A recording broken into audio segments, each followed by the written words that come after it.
1절부터 23절까지 말씀을 같이 보도록 하겠습니다. 다 같이 창세기 39장 1절부터 23절 읽겠습니다. 요셉이 이끌려 애굽에 내려가매 바로의 신하 친위 대장 애굽 사람 보디발이 그를 그리로 데려간 이스마엘 사람의 손에서 요셉을 산이라. 여호와께서 요셉과 함께 하심으로 그가 형통한 자가 되어 그의 주인 애굽 사람의 집에 있으니 그의 주인이 여호와께서 그와 함께 하심을 보며 또 여호와께서 그의 범사에 형통하게 하심을 보았더라. 요셉이 그의 주인에게 은혜를 입어 섬김에 그가 요셉을 가정 총무로 삼고 자기의 소유를 다 그의 손에 위탁하니 그가 요셉에게 자기의 집과 그의 모든 소유물을 주관하게 한 때부터 여호와께서 요셉을 위하여 그 애굽 사람의 집에 복을 내리심으로 여호와의 복이 그의 집과 밭에 있는 모든 소유에 미친지라. 주인이 그의 소유를 다 요셉의 손에 위탁하고 자기가 먹는 음식 외에는 간섭하지 아니하였더라. 요셉은 용모가 빼어나고 아름다웠더라. 그 후에 그의 주인의 아내가 요셉에게 눈짓하다가 동침하기를 청하니 요셉이 거절하며 자기 주인의 아내에게 이르되 내 주인이 집안의 모든 소유를 간섭하지 아니하고 다 내 손에 위탁하였으니 이 집에는 나보다 큰 이가 없으며 주인이 아무것도 내게 금하지 아니하였어도 금한 것은 당신뿐이니 당신은 그의 아내임이라. 그런즉 내가 어찌 이 큰 악을 행하여 하나님께 죄를 지으리이까. 여인이 날마다 요셉에게 청하였으나 요셉이 듣지 아니하여 동침하지 아니할 뿐더러 함께 있지도 아니하니라. 그러할 때 요셉이 그의 일을 하러 그 집에 들어갔더니 그 집 사람들은 하나도 거기에 없었더라. 그 여인이 그의 옷을 잡고 이르되 나와 동침하자. 그러나 요셉이 자기 옷을 그 여인의 손에 버려두고 밖으로 나가매 그 여인이 요셉이 그의 옷을 자기 손에 버려두고 도망하여 나감을 보고 그 여인의 집 사람들을 불러서 그들에게 이르되 보라, 주인이 히브리 사람을 우리에게 데려다가 우리를 희롱하게 하는도다.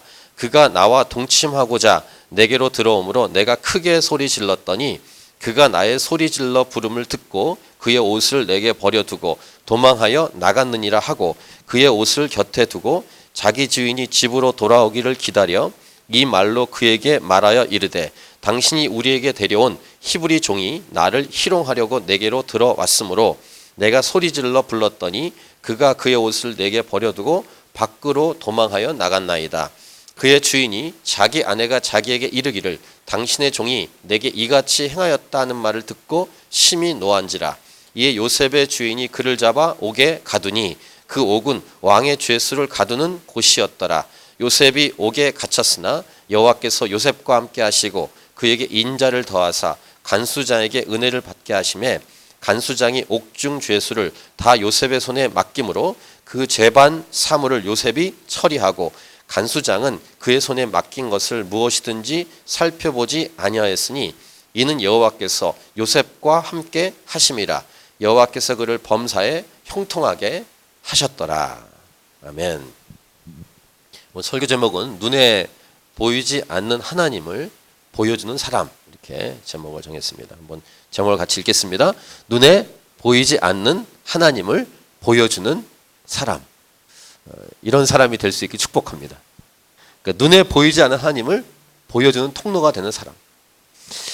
오늘 본문 중에 이 설교 제목과 관련된 이 설교 제목이 나오게 되는 이 모티브가 되는 본문 말씀이 읽으신 2절과 3절입니다. 우리 2절과 3절을 다시 보세요. 제가 읽겠습니다. 여호와께서 요셉과 함께 하심으로 그가 형통한 자가 되어 그의 주인 애굽 사람의 집에 있으니 그의 주인이 여호와께서 그와 함께 하심을 보며 또 여호와께서 그의 범사에 형통하게 하심을 보았더라. 이렇게 말씀하십니다.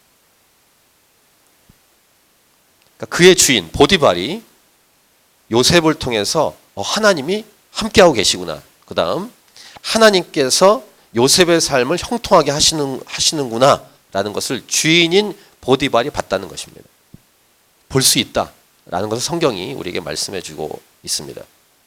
이것을 모티브로 해서 오늘 설교 제목 눈에 보이지 않는 하나님을 보여주는 사람, 이렇게 제목을 정했는데 이 요셉과 하나님, 그러니까 하나님이 요셉과 함께 하셔서 요셉의 삶이 형통하다는 그런 말씀이 여러 번 나옵니다. 미리 보면 5절 보세요. 그가 요셉에게 자기의 집과 그의 모든 소유물을 주관하게 한 때부터 여호와께서 요셉을 위하여 그 애굽 사람의 집에 복을 내리심으로 여호와의 복이 그의 집과 밭에 있는 모든 소유에 미친지라. 이렇게 말씀하죠. 21절도 보세요. 여호와께서 요셉과 함께 하시고 그 다음 그에게 인자를 더하사 간수장에게 은혜를 받게 하시매. 23절 간수장은 그의 손에 맡긴 것을 무엇이든지 살펴보지 아니하였으니 이는 여호와께서 요셉과 함께 하심이라 여호와께서 그를 범사에 형통하게 하셨더라. 이런 말씀들을 통해서 하나님이 함께 하시면 형통하다는 그런 분명한 말씀을 주십니다. 그 옛날 믿음의 선배들은 만사형통하리라 이런 표현을 썼습니다.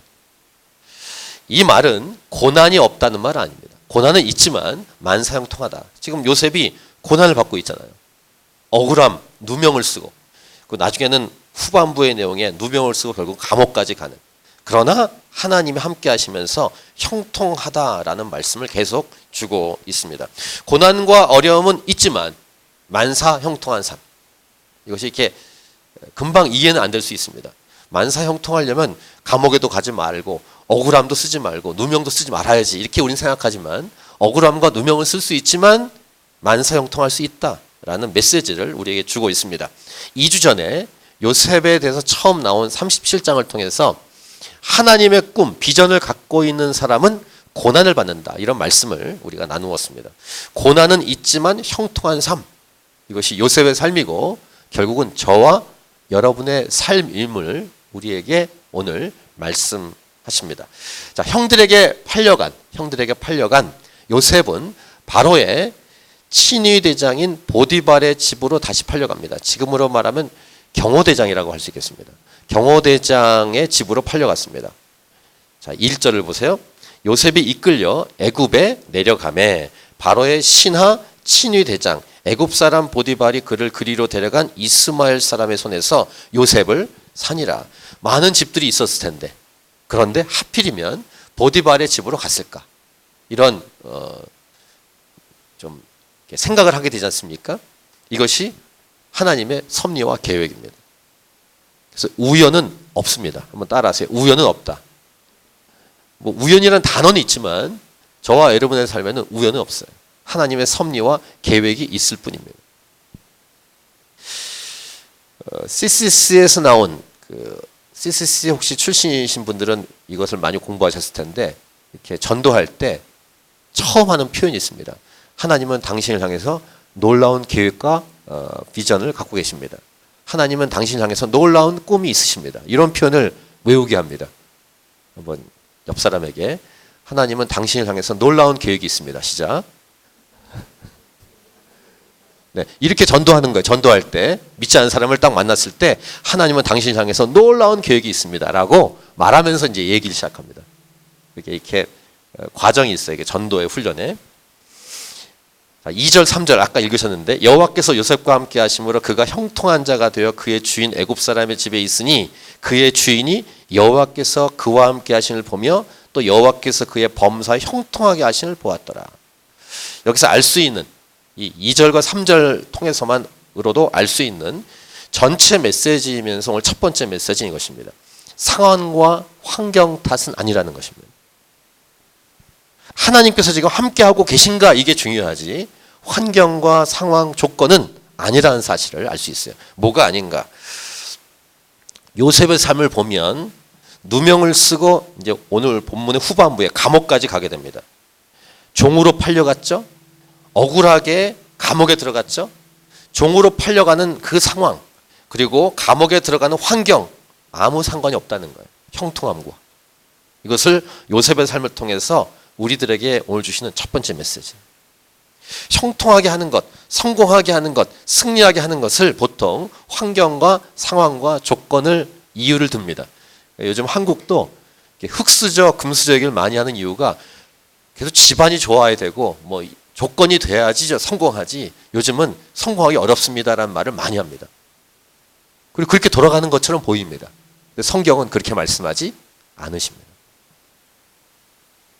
내가 왜 이런 집안에서 태어나서 다른 친구는 보니까 부모가 좀 잘 나가시는데 나는 이런 부모님 태어나서 이렇게 어려울까? 이러한 얘기를 많이 합니다. 젊은이들이. 내가 어떻게 이런 부모를 만났을까? 내가 지지질 못 사는 곳에 왜 태어났을까? 나는 왜 미국에서 태어나지 않고 방글라데시아에서 태어났을까? 뭐 이런 등등의 얘기. 내가 배우자를 보면서 왜 이런 사람을 내가 만났을까? 그때 내가 그 사람을 만났으면 안 되는데. 뭐 이런 이 잘못된 생각들. 잘못된 만남. 잘못된 만남.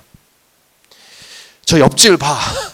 배우자 잘 만나가지고 저 좋은 집안의 배우자를 만나서 잘 나가잖아. 그때 그 자리에 가지 말았어야 되는데. 그 선자리에 나가면 안 됐었는데. 뭐 그것부터 시작해서 저희 나라 같은 경우는 1997년에 그때 IMF 와가지고 꼬이기 시작했다. 뭐 그런 얘기도 하고. 그때 그 사람이 대통령이 될 게 뭔가. 대통령 탓도 합니다. 내가 왜 그 일을 친구 얘기 듣고 시작해가지고 등등등 끝도 없는 책임 전가를 하죠. 그것 때문에 내가 요 모양 요꼴이다 이렇게 얘기합니다. 그래서 if를 씁니다. 만약 그랬더라면, 만약 그렇지 않았더라면 이런 말을 못하도록 만드는 인물이 요셉입니다. 여러분 그런 생각과 그런 변명이 그런 탓이 생기거들랑 빨리 버리세요. 그런 생각은 다 버리세요. 하나님의 섭리만 있을 뿐입니다.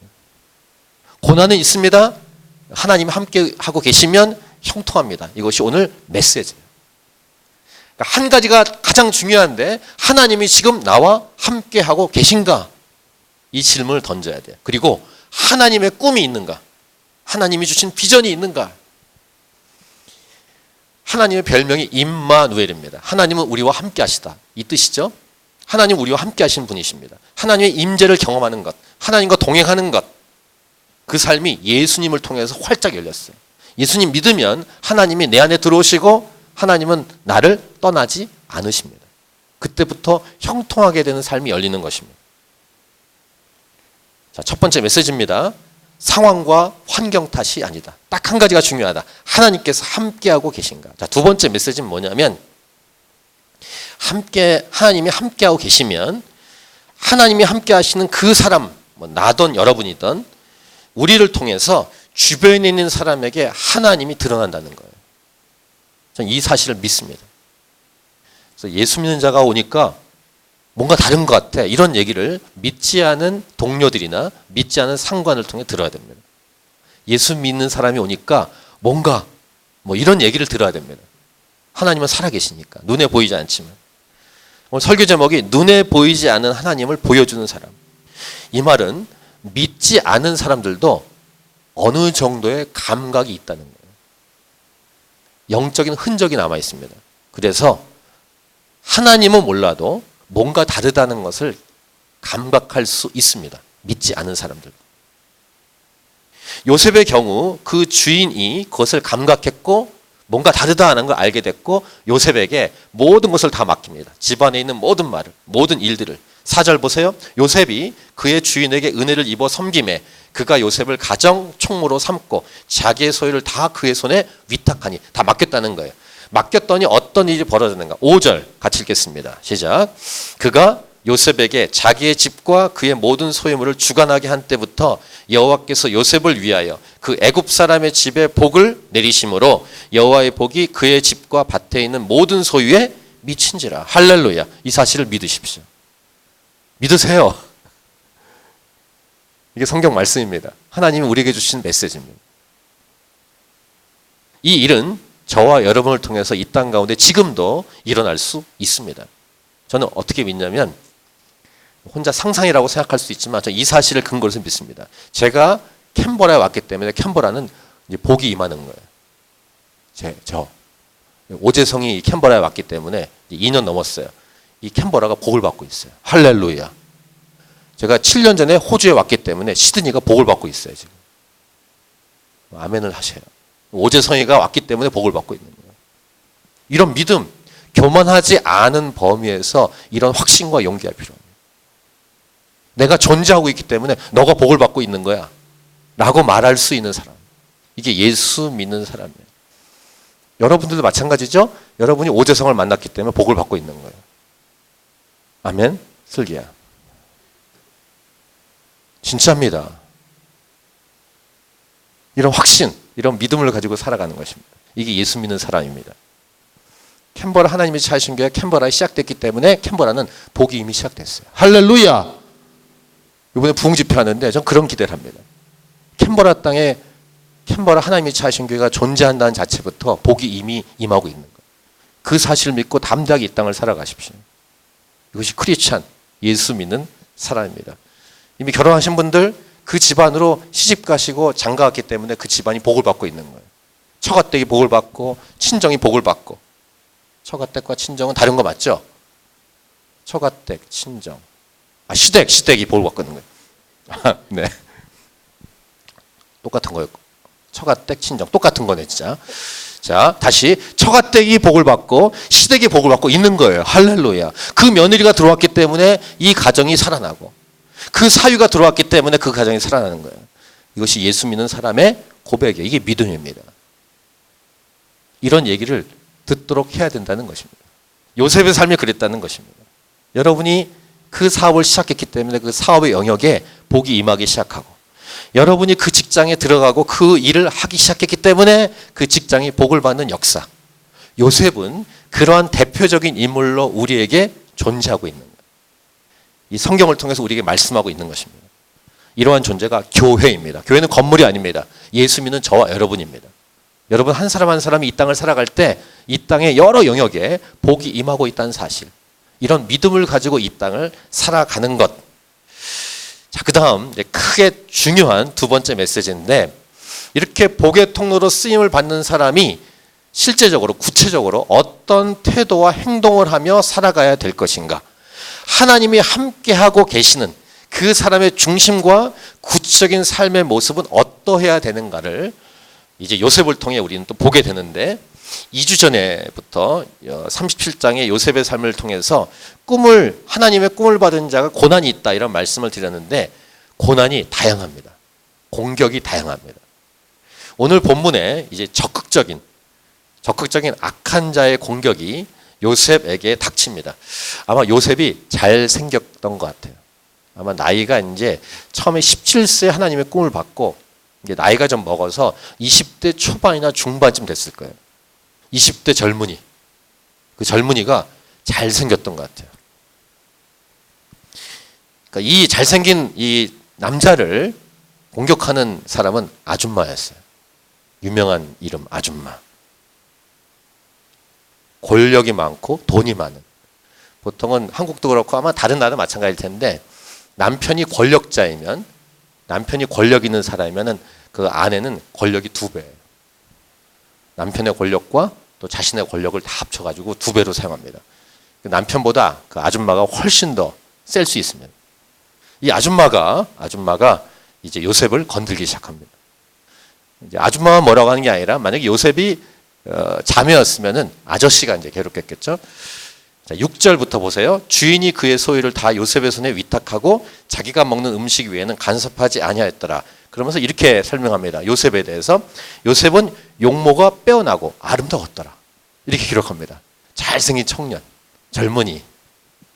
그 다음 7절. 그 후에 그의 주인의 아내가 요셉에게 눈짓하다가 동침하기를 청하니. 이게 어떤 상황인지 여러분 아시죠? 댐비는 아줌마, 잘생긴 요셉, 이런 관계를 이제 보여주고 있습니다. 어떻게 해야 될까? 8절에 이렇게 시작합니다. 요셉이 거절하며 자기 주인의 아내에게 이르되, 요셉이 말합니다. 그 아줌마한테, 내 주인이 집안의 모든 소유를 간섭하지 아니하고 다 내 손에 위탁하였다. 9절, 이 집에는 나보다 큰 이가 없다. 주인이 아무것도 내게 금하지 아니하였지만 금한 것은 당신뿐이다. 당신은 그의 아내다. 그런즉 내가 어찌 이 큰 악을 행하여 하나님께 죄를 지으리까. 이렇게 딱 잘라 말합니다. 20대 초반 또는 중반쯤 되는 젊은이의 분명한 이야기입니다. 구체적인 메시지로 오늘 총 3번째 메시지는 뭐냐면, 죄의 유혹을 거절하라. 거절하는 것. 이게 쉬울 것 같지만 쉽진 않습니다. 하지만 할 수 있습니다. 세상이라는 필드 안에서 살아가는 젊은이들이, 모든 계층의 사람들이 마찬가지지만 어떤 유혹이든지 공격이든지 많죠. 다양합니다. 특별히 우리 젊은이들이 이런 부분에서 많이 넘어지고 타협합니다. 근데 그 중에서 예수님 믿는 젊은이들도 넘어지고 타협할 수 있습니다. 그런데 예수 믿는 젊은이가 오늘 요셉처럼 거절할 수 있다는 사실을 우리에게 말씀해 주고 있고, 세 번째 메시지로 죄의 유혹을 거절하라, 이런 메시지를 우리에게 주고 있습니다. 네 번째는 이 죄에 대한 부분에서 이길 수 있는 방법, 선을 분명히 지키라. 선 지키기. 선이 있는 거예요. 인생을 살아갈 땐.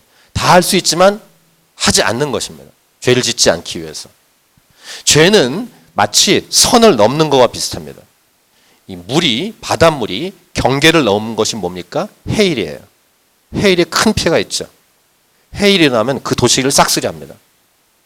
물이 자신의 경계를 지키기 때문에 안전한 거예요. 가끔은 해일이 일어나지만. 이렇게 선을 넘는 이슈들이 이 세상엔 존재합니다. 큰 이슈 중에 하나가 동성애 같은 거. 선을 넘는 것입니다. 마치 동성애는 유행과 같이 퍼지고 있습니다. 찬성과 반대가 계속 갈등을 일으키고 있죠. 근데 고집불통처럼 여기고 만약 꼰대처럼 여겨질지라도 선을 분명히 지키는 것. 이것이 죄를 이기는 태도예요. 행동입니다. 선을 넘지 않는 것이 요셉의 태도에서 우리가 배우는 것입니다. 요셉의 태도와 행동을 통해서 죄의 유혹을 거절하고 그 다음에 선을 지키고, 이 모습을 우리가 배울 수 있는데, 다시 9절을 보세요. 9절 다시 한번 읽겠습니다. 우리가 시작. 이 집에는 나보다 큰 이가 없으며 주인이 아무것도 내게 금하지 아니하였어도 금한 것은 당신뿐이니 당신은 그의 아내임이라. 그런즉 내가 어찌 이 큰 악을 행하여 하나님께 죄를 지으리까. 이게 분명한 태도를 요셉이 갖고 있었습니다. 요셉에게 배울 수 있는 또 하나가 있어요. 5번째 메시지인데, 사람에게 짓는 죄는 곧 하나님께 짓는 죄다라는 것입니다. 그러니까 사람에게만 한 것 같은데 하나님께 죄를 짓는다는 사실을 요셉은 인식하고 있었어요. 오늘 본문의 후반부 보세요. 그런즉 내가 어찌 이 큰 악을 행하여, 이 악을 행하는 것은 그 아줌마에게 행할 수 있는 거잖아요. 그런데 그것을 만약 행하면 하나님께 죄를 짓는 것이다 라는 인식이 요셉에게 있었습니다. 다시요. 사람에게 짓는 죄는 곧 하나님께 짓는 죄입니다. 이것이 오늘 설교 제목과 전체 메시지와 관련돼서 이것을 이해할 수 있는데, 하나님께서 요셉과 함께 계셔서 요셉의 삶에 형통함이 오는 것에 대한 내용도 이렇게 연관될 수 있어요.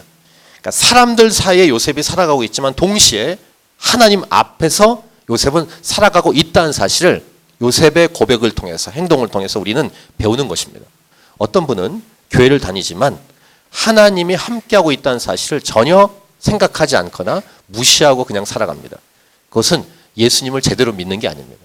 예수님 믿고 있다면 사람들 사이에 살아가는 사람이지만 하나님 앞에 살아가는 사람이라는 사실은 인식이에요. 그래서 거기에 대한 합당한 행동을 하는 것이죠. 이게 크리스찬입니다. 제대로 사는 비결입니다. 죄의 유혹을 거절하라. 선을 분명히 지키라. 그 다음 사람에게 짓는 죄는 곧 하나님께 짓는 죄다. 이러한 인식이 있어야 이 땅을 제대로 살아갈 수 있습니다. 즉 하나님 보시기에 아름답게 살아갈 수 있어요. 잠언 9장 10절에 이런 말씀이 있습니다. 여호와를 경외하는 것이 지혜의 근본이요 거룩하신 자를 아는 것이 명철이니라. 하나님을 경외할 줄 아는 것. 그래야 하나님을 경외하며 살아가야 예수 믿는 사람답게 정상적으로 살아갈 수 있다는 사실을 요셉의 삶을 통해 우리에게 보여주십니다. 자기 멋대로 살아가면서, 자기가 주인인 것처럼 살아가면서 교회를 다니면 예수 믿는 자로서의 합당한 삶을 살아갈 수가 없습니다. 자기 주인이 예수님이 아니라 자기이기 때문에. 실제 주인은 예수님입니다. 근데 실제 주인이신 예수님을 무시하고 내 생각대로, 내 마인드대로만 살아가면 그것은 예수 믿는 자의 삶이 아닙니다. 요셉은 종의 모습으로 그 보디발의 집에 있지만 죄의 유혹을 거절하고 선을 분명히 지키면서 자기가 죄를 범하면, 사람에게 죄를 범하면 하나님께 죄를 짓는다는 분명한 사실과 인식이 있었어요. 그래서 그것을 거절하고 선을 지키며 하나님을 경외하며 살아갔다는 것입니다. 그러니까 형통한 삶이 이어지는 것입니다. 자기 멋대로 살면서 예수 믿는다고 하지만 자기 멋대로 살아가면서 왜 나의 삶에는 일이 잘 풀리지 않지라고 고민하는 분들, 원인이 어디에 있겠습니까? 고난이 없다는 말은 아니라고 말씀드렸습니다. 요셉의 삶에 고난이 있습니다. 요셉의 고난과 비교할 수 있겠습니까? 저와 여러분이 이 땅을 살아가는 동안 받는 고난과. 요셉은 불평하지 않습니다. 탓을 하지 않습니다. 조건이나 환경으로 책임을 돌리지 않습니다. 이것이 요셉의 삶이었습니다. 자, 공격이 한 번만 오는 게 아닙니다. 공격은 여러 번 옵니다. 아마 죽을 때까지 올 거예요. 이 땅을 살아가는 동안. 10절을 보세요. 여인이 날마다 요셉에게 청하였습니다. 날마다 유혹하는 거예요. 아줌마가. 요셉이 듣지 아니하여 동침하지 아니할 뿐더러 함께 있지도 아니하니라. 거절하고 선을 분명히 지키는 그런 태도와 행동을 했다는 것입니다. 이것이 요셉의 단호함이에요. 여기서 오해하지 말아야 될 것이, 삐딱한 분은 요셉은 남자로서의 그 기능이 없나 보다. 그 다음에 남자로서의 기능이 약하기 때문에 이런가 보다. 이렇게 오해하는 분이 있어요. 이게 삐딱한 분은 이런 내용을 보면 그렇게 생각하더라고요. 아닙니다. 요셉은 정상적인 남자입니다. 20대 청년입니다. 원기 왕성한 남자입니다. 나중에 30세 돼서 총리가 됐을 때 결혼합니다. 아기 2명 낳습니다. 정상적인 남자입니다. 조건이 똑같습니다. 특별히 20대 청년들이요. 똑같은데 선을 긋고 넘어가지 않는 거예요. 그래서 그 아줌마와 함께 있지 않은 거예요. 그런 단호한 모습. 근데 더 센 공격이 옵니다. 11절, 12절 보시면 아줌마가 계획을 세웁니다. 아줌마의 계획. 그건 뭐냐면 집안 사람을 다 내쫓아. 아무도 없게 해. 요셉이 일을 하러 집에 딱 들어갔는데 그 집 사람들은 하나도 거기 없었더라. 11절, 12절. 그 여인이, 그러니까 그 여인 아줌마 혼자 있어요. 요셉이 들어갔는데. 계획을 세운 거죠. 그 여인이 그의 옷을 잡고 이르되 나와 동침하자. 이젠 굉장히 세게 나옵니다. 옷을 벗기면서 동침하자고 말합니다. 그때 요셉의 행동, 자기 옷을 그 여인의 손에 버려두고 밖으로 뛰쳐나갑니다. 어떻게 보면 이 아줌마와 함께 이렇게 관계를 잘하면 더 큰 권력을 입을 수도 있어요. 그리고 누가 보는 사람도 없습니다. 그때는 CCTV 카메라도 없었을 테니까. 좋은 기회일 수도 있어요. 세상적으로. 근데 요셉은 그런 것을 마다하지 않고 다 제거하고 도망 나왔습니다. 이 요셉과 이 요셉에게 하나님이 여전히 함께 하십니다. 요셉은 하나님을 경외했습니다. 코람데오라고 하죠. 하나님 앞에 살아갔습니다. 이 청년이 요셉입니다. 이제 후반부 이제 13절부터 20절 내용은 뭐냐면 누명을 씁니다. 자기가 옷을 버려두고 도망갔잖아요. 요셉이. 근데 아줌마는 그 옷을 가지고 옷을 증거로 삼아 이 녀석 요셉이 자기를 덮치려고 들어왔다라는 것으로 뒤집습니다. 그 남편에게 이릅니다. 그리고 감옥에 들어갑니다. 억울하잖아요. 누명을 썼으니까. 본인은 깨끗하게 하고 선을 지켰고 뿌리쳤는데도 불구하고 아줌마가 계속 덤볐고 이제는 계획을 세워서 집에 아무도 없게 하고 들어왔을 때 덮쳤는데도 불구하고 옷을 벗고 도망갔는데 그 옷을 가지고 누명을 씌우는 아줌마. 선포합니다. 이러한 청년을 이 시대에 보고 싶습니다. 요셉과 같은 청년들이 한 명 한 명이 이 땅에 존재할 때 이 땅에는 소망과 희망이 생깁니다. 대한민국도 그렇고 이 이민사회 땅도 마찬가지입니다. 어쩔 수 없었어요. 그 아줌마가 너무 세게 덤벼서 할 수 없었어요. 그런 변명 말고 누명을 쓰더라도 선을 지키는 사람. 이러한 믿음의 젊은이 한 사람 한 사람이 모이면 도시가 바뀌고 나라가 바뀔 것입니다. 하나님의 이 큰 역사는 이 땅 가운데 이루어질 것입니다. 선포합니다. 요셉과 같은 인생을 살아갈 수 있길 축복합니다. 제 안에 소망이 생깁니다. 이런 요셉을 닮고 싶다. 물론 제가 20대는 아니지만 50대도 유혹을 받을 수 있고 나이와 상관없이 다 유혹을 받을 수 있는 이 시대에 요셉처럼 유혹을 물리치고 거절하고 선을 지키고 사람에게 짓는 죄는 하나님께 짓는 죄라는 사실을 인식하고 살아갈 수 있는 사람, 그런 한 사람으로 한 사람 한 사람이 존재할 수 있다면 캔버라 땅을 뒤집을 수 있어요. 복음으로. 요셉과 같은 삶으로의 삶을 이렇게 삶에 대해서 이렇게 매력을 느끼십시오. 매료당하십시오. 다른 걸 부러워하지 말고. 요셉과 같은 인생에 대해서 여러분의 관심을 가지십시오. 나도 요셉과 같은 삶을 살아갈 수 있다고 고백하고, 지난날 과거에서 실수하고 잘못했던 것도 있다면 회개하시면 돼요. 하지만 더 이상 그 일을 하지 않고, 그런 잘못을 하지 않고 진실로 새롭게 시작하는 사람, 옷까지 뿌리치고 도망간 요셉에게 이 무서운 아줌마가 다 뒤집어 쓰였지만, 그런 공격을 당했지만 절대로 타협하지 않는 요셉의 행동과 모습. 13절부터 20절 좀 길긴 한데 빨리 보겠습니다. 그 여인이 요셉이 그의 옷을 자기 손에 버려두고 도망하여 나감을 보고 그 여인의 집사람들을 불러서 그들에게 이르되, 보라, 주인이 히브리 사람을 우리에게 데려다가 우리를 희롱하게 하는도다. 그가 나와 동침하고자 내게로 들어오므로 내가 크게 소리 질렀더니 그가 나의 소리 질러 부름을 듣고 그의 옷을 내게 버려두고 도망하여 나갔느니라 하고, 그의 옷을 곁에 두고 자기 주인이 집으로 돌아오기를 기다려 이 말로 그에게 말하여 이르되, 당신이 우리에게 데려온 히브리 종이 나를 희롱하려고 내게로 들어왔으므로 내가 소리 질러 불렀더니 그가 그의 옷을 내게 버려두고 밖으로 도망하여 나갔나이다. 그의 주인이 자기 아내가 자기에게 이르기를 당신의 종이 내게 이같이 하였다는 말을 듣고 심히 노한지라. 이에 요셉의 주인이 그를 잡아 옥에 가두니 그 옥은 왕의 죄수를 가두는 곳이었더라. 요셉이 옥에 갇혔으나 드디어는 죄수의 몸으로 감옥에 들어가게 됩니다.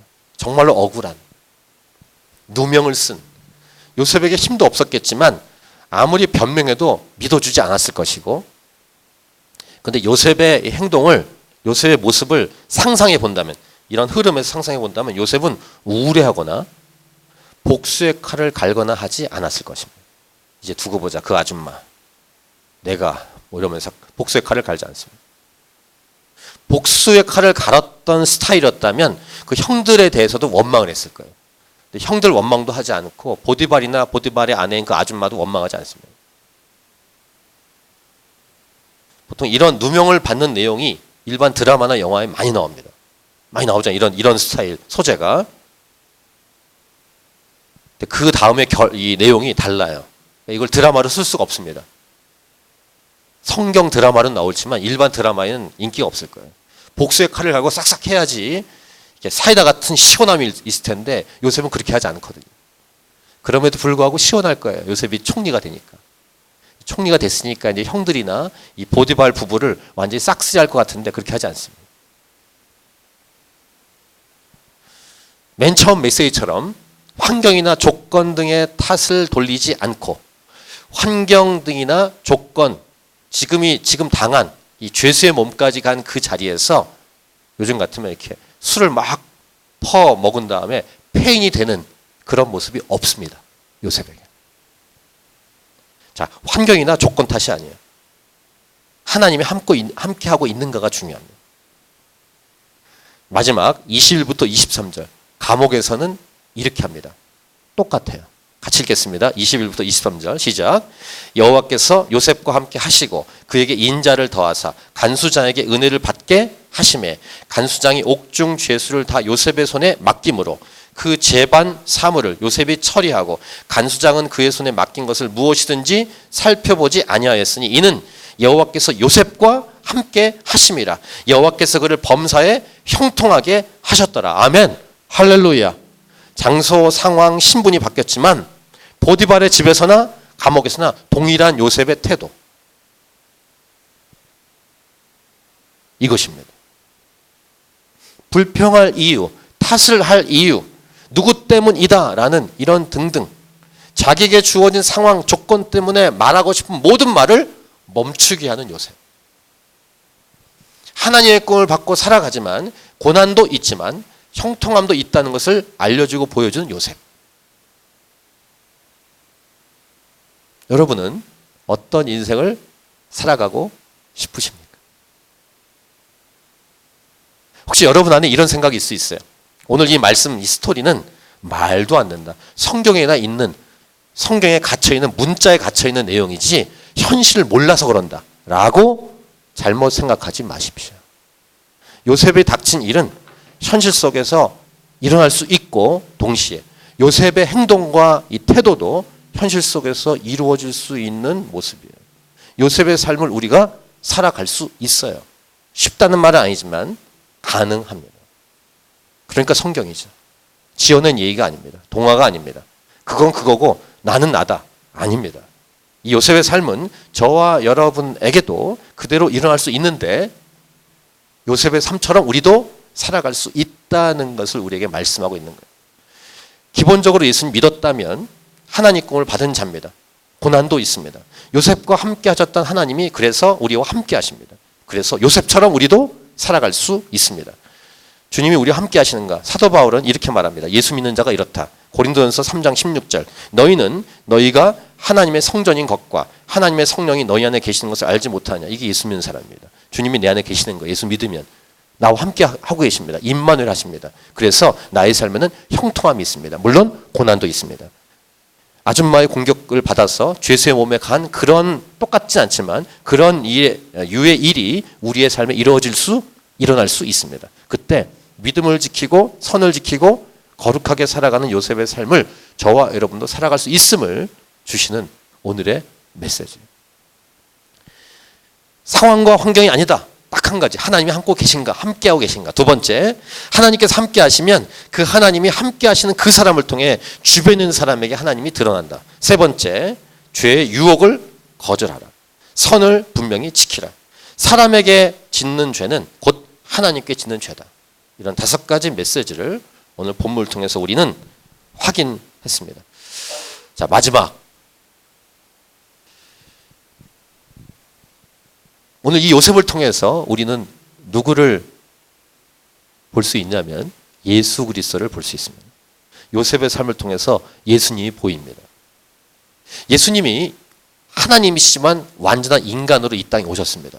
완전한 인간으로 이 땅에 오셔서 살아갈 때 요셉이 당하는 어려움처럼 예수님도 죄의 유혹과 공격을 받았습니다. 그런데 완전한 인간의 몸으로 오신 예수님이 받으신 그 고난과 유혹과 공격을 요셉처럼 이겨내셨습니다. 죄를 짓지 않으셨습니다.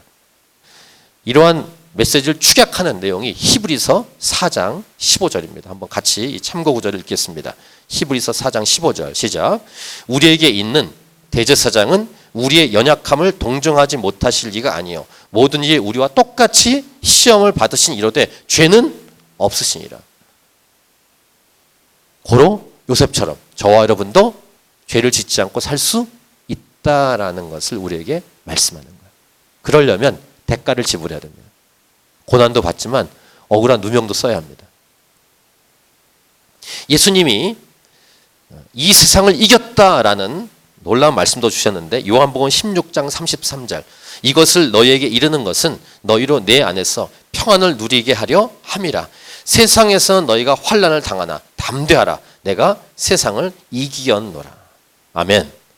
오늘 제목 눈에 보이지 않는 하나님을 보여주는 사람이었습니다. 오늘 말씀 기억하면서 우리 찬양하고 기도하도록 하겠습니다.